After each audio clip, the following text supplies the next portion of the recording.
Dios no permitió a esas criaturas entrar al arca. ¿Alguna vez te has preguntado por qué los peces y criaturas marinas no fueron invitados al famoso Arca de Noé? Prepárate para sumergirte en un misterio bíblico que desafiará tu comprensión. En Génesis 6:7, Dios revela su plan de destruir el mundo con un diluvio. Pero, ¿sabías que esa catástrofe no incluía a las criaturas marinas? Sigue viendo para descubrir por qué estas fascinantes criaturas fueron dejadas fuera del viaje más épico de la historia. Imagina un mundo sumergido en aguas turbulentas, donde solo un hombre y un puñado de animales se aferran a la esperanza en una enorme arca. Pero, ¿dónde están los habitantes del océano en esa tragedia bíblica? A medida que desentrañaremos los pasajes del Génesis, nos enfrentamos a una intrigante omisión. Las aguas del diluvio no se llevaron consigo a las majestuosas criaturas marinas. ¿Por qué?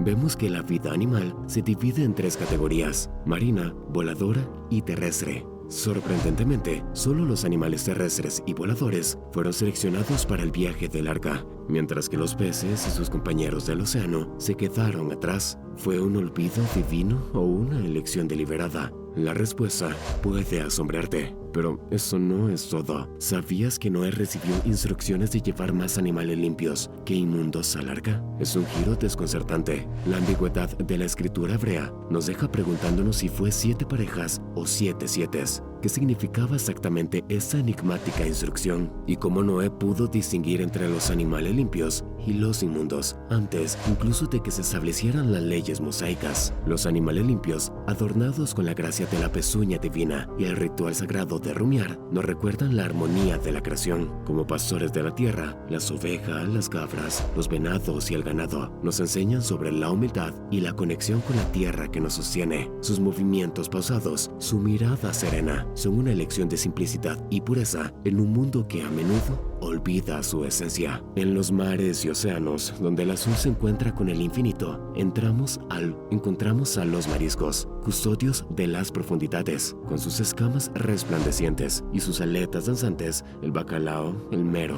y las agallas azules nos hablan de la elegancia oculta en las profundidades del océano. Y aún más sorprendente es la inclusión de ciertos insectos en la lista de los limpios. Los saltamontes y las langostas, con su aparente humildad, nos desafían a mirar más allá de las apariencias y a encontrar la belleza en lo inesperado. Pero así como hay luz, también hay sombra. En el reino de lo inmundo se encuentran aquellos que han perdido el camino hacia la pureza: los cerdos, los perros, los gatos, criaturas de la tierra que no conocen el rito de rumiar ni la gracia de la pezuña divina. Nos hablan de la desconexión y la falta de armonía. Sus ojos reflejan un mundo de instintos y deseos no atados a la voluntad divina. En las profundidades del océano, donde la oscuridad reina suprema, encontramos a los mariscos impuros desprovistos de escamas y aletas. Las langostas, las ostras y el bagre, relegados al reino de lo inmundo, nos recuerdan que incluso en las profundidades hay una lucha entre la luz y la oscuridad, entre la pureza y la impureza. Y en los cielos, donde los sueños se elevan hacia lo etéreo, encontramos aves impuras como los búhos, los halcones y los buitres. Sus alas oscurecidas por la sombra nos hablan de un vuelo que ha perdido su propósito, de una caída desde las alturas de la gracia divina hacia las profundidades de la impureza. Aún hay más, y no podemos no preguntarnos por qué los ángeles se involucran en un comportamiento tan aberrante como unirse con mujeres mortales. Algunos teólogos especulan que estos hijos de Dios eran en realidad entidades malévolas, cuya oscura influencia corrompió las sendas del mundo. Su intención, sostienen, podría haber sido evitar el surgimiento del Mesías prometido, cuya venida estaba destinada a aplastar la cabeza de la serpiente, simbolizando la derrota final de Satanás. En el jardín del Edén, la voz de Dios llamó a Adán, quien, avergonzado de su desnudez, se escondió entre los árboles. La mujer, tentada por la serpiente, sucumbió a la tentación y probó del fruto prohibido. En medio de este telón de fondo de rebelión y traición, los ángeles caídos urdieron sus propios planes. Al mezclar su linaje con el de las hijas de los hombres, intentaron distorsionar el tejido mismo de la creación. Con su malévola influencia, si pudieran corromper completamente la línea de la descendencia humana, argumentan algunos, podrían impedir el nacimiento del Salvador prometido, el Mesías destinado a liberar a la humanidad del pecado y la opresión.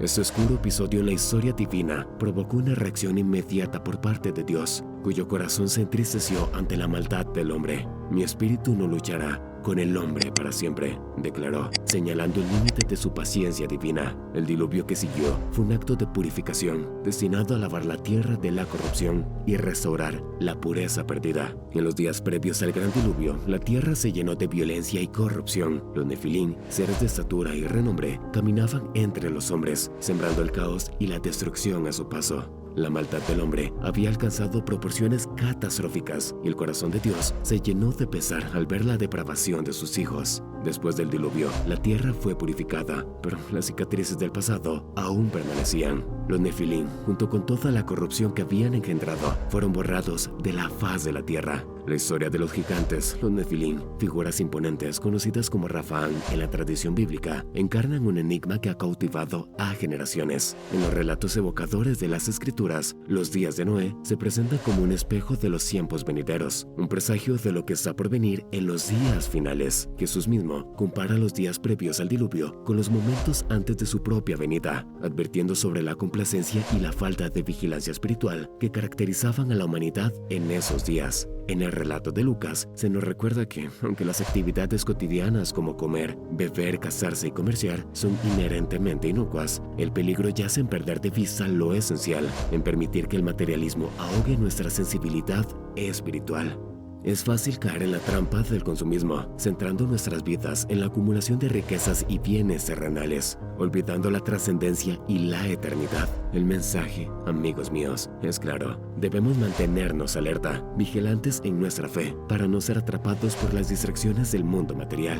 Debemos encontrar gracia ante los ojos de Dios, manteniendo una relación íntima y personal con Él en medio de un mundo corrupto y decadente. Pero la historia de los días de Noé no se limita a un relato de destrucción y juicio. También es un recordatorio del poder transformador del sacrificio de Jesucristo. Pedro nos ofrece una visión fascinante de lo que sucedió en el ámbito espiritual después de la muerte de Dios, cuando Él descendió al Hades para predicar a los espíritus encarcelados. Este pasaje en 1 Pedro 3:18 al 21 nos invita a reflexionar sobre el alcance del sacrificio de Jesús y su impacto en el mundo espiritual. A través de su muerte y resurrección, Jesús proclamó la victoria sobre el pecado y la muerte, ofreciendo esperanza y redención a todos los que lo reciben. Así como Noé fue testigo de la gracia de Dios en medio de un mundo caído, nosotros también tenemos la oportunidad de ser portadores de esa misma gracia en nuestro tiempo. Que podamos seguir el ejemplo de Noé, manteniendo una fe inquebrantable y una conexión íntima con Dios, mientras proclamamos el mensaje transformador del Evangelio a un mundo necesitado. Comparte este mensaje, suscríbete y juntos llevemos la palabra de nuestro Señor a todas las naciones. Que la luz de la verdad brille en la oscuridad, trayendo esperanza y salvación a todos los que están perdidos. Que así sea. Amén.